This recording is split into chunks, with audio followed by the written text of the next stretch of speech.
Welcome back to the Creating a Community Animal Disaster Plan Toolkit. Let's move on to Step 5, how to build a cart. In Step 4, we look closely at creating a gap analysis for your animal disaster plan, identifying what your community's needs are, and comparing those to your local resources. As we noted, having a team of trained animal disaster responders available to implement your animal disaster plan is critical to a successful response. In this webinar, we'll drill down on a plan to either create a cart if your community doesn't already have a team in place, or to improve a cart if you have one existing in your community already. The first step in creating a cart is like your first step in launching your animal disaster plan. Organize a meeting and invite in your community's animal stakeholders.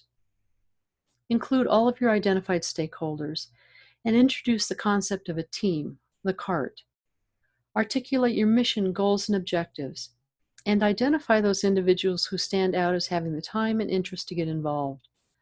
Carts that have long-term success usually begin with the identification of a few individuals who are passionate about providing first response for the animals in their community. Collect comments, ideas, and contact information for those interested individuals. Once you've had that initial meeting and initial show of interest from a few stakeholders, don't let the dust settle. Move quickly and utilize the interest shown to initiate the next step in building a cart. That is to organize an initial steering committee meeting or a set of meetings, and make sure to invite those individuals you've already identified as highly interested, especially those who show the ability and inclination to provide leadership to the cart. In your initial steering committee meeting, make sure that specific people are given specific tasks to accomplish and that there is a deadline for each of those tasks. This assignment of tasks and deadlines for each new steering committee meeting you have will move your effort in creating a cart forward. What should those initial tasks be? First, you need to determine what the structure of your cart will look like. What does your community need from the cart? Will it be a small animal cart or one that also cares for large animals such as horses and other companion livestock? Is the role of your cart primarily animal emergency sheltering? Most carts are primarily an animal emergency sheltering team because the majority of the volunteers coming from your community will not have the skills necessary to be able to provide evacuation support or animal search and rescue in the disaster zone. Those kinds of duties should be left to professionals like animal control officers or animal search and rescue teams with highly specialized training in this area. Determining the role and structure of your cart will allow you to move on to determining what you will need next in the way of volunteers, training, equipment, and supplies. Regardless of how you decide to structure your cart, it's critical to remember that the cart must have a formal relationship with your local Office of Emergency Management or authority having jurisdiction, as they are the entity who has control over whether your cart is asked to deploy during a disaster. A memorandum of understanding or an MOU or other formal document may be needed to formalize that relationship between the cart and the AHJ and to legitimize the cart's deployment during a large-scale emergency or disaster event. A cart or any animal response team that deploys without the invitation or support of the local emergency management or the AHJ is self-deploying and can be, depending on the local jurisdiction statutes, charged with breaking the law or asked by law enforcement to remove themselves from the jurisdiction entirely. Once you've determined the cart structure that is right for your community, the next step for your steering committee is to determine what resources are needed to support your cart. Steering committee members should be tasked with recruiting volunteers, finding the right equipment for your emergency animal shelter, obtaining supplies and materials of all kinds, and most importantly, locating funding to pay for volunteer training and for the equipment, supplies, and materials that you need to be successful. None of this will happen overnight. Assigning tasks and getting results from your steering committee and your growing group of cart volunteers will take time. But it's an effort that will pay off for your community and the pet and animal owning citizens of your community when disaster inevitably strikes. Recruit CART volunteers from the stakeholders you've already worked with on your animal disaster plan, and they may already be looking forward to more active engagement with you. These stakeholders, of course, are your humane societies and SPCAs and their volunteers, animal rescue organizations, kennel and breed clubs, sporting dog clubs, dog trainers, dog park users who are usually active pet owners, equestrian clubs, equine rescue organizations, and horse trainers.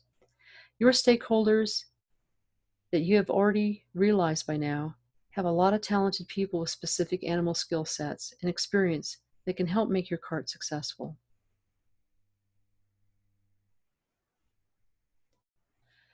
Next, you need to identify roles for your cart. A cart team will often be structured in a functional manner with sub-teams responsible for particular roles and activities. For instance, a small animal emergency sheltering team will have a manager, and under the manager will be team leaders. Under those team leaders are specific teams such as small animal emergency shelter intake team, documentation, feeding, cleaning, walking, and veterinary medical care and discharge personnel. And the same for your large animal team, a manager with team leads who manage the teams that do discrete things in the emergency shelter. Develop your cart with training and exercises. Earlier in this series, we advised you to become very familiar with the incident command system. Your cart managers and volunteers must also be well trained in ICS, and they will be required to work within the ICS system on disaster responses. Make sure your volunteers take the following online courses. They need to take as mandatory training FEMA IS 100B, FEMA IS 700A, and a basic cart training course. Additional training may be FEMA IS 200B, FEMA IS 800B, and perhaps a more intensive disaster animal sheltering course.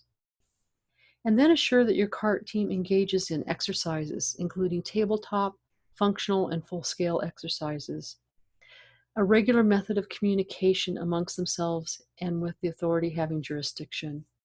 Regular team meetings, a schedule of refresher trainings. Integrate them into local emergency management exercises. Local emergency managers hold exercises several times a year.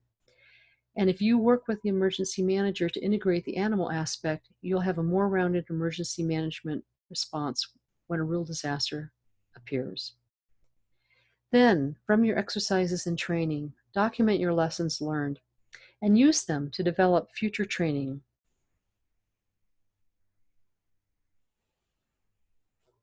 Document your work. By documenting your decisions and work, you create standard operating procedures that will help clarify confusing questions during a disaster. The chaos of a disaster isn't the time to be defining job responsibilities and management roles.